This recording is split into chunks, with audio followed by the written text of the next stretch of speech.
The Samsung Galaxy S24 Ultra has significant hardware and software advancements over its predecessor, and I've got all of the specifics to give today.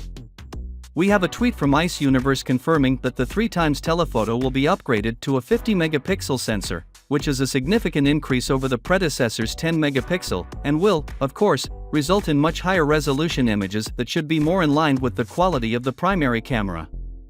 Of course, higher resolution does not always imply better images, but any improvement to the telephoto is a good thing.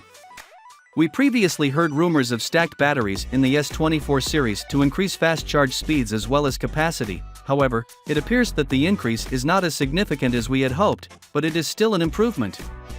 New certification has confirmed that the S24 Plus will have a rated capacity of 4,775 mAh, which should give a typical capacity of around 5,000.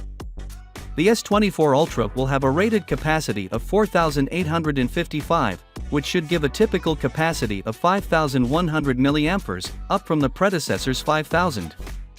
The certification does not provide any information on rapid charging capabilities, but Samsung has been playing things much too cautious in previous years.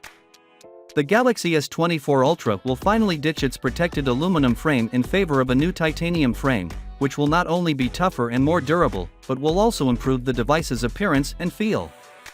The frame itself is said to be the same form as last year, with the only difference being the material.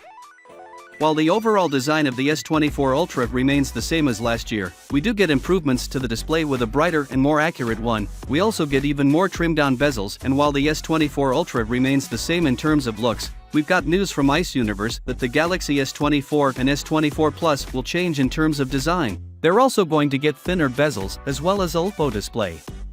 Finally, what are your thoughts about it? So with that being said, let me know your thought in the comment below, and if you are new here, please subscribe. Peace out.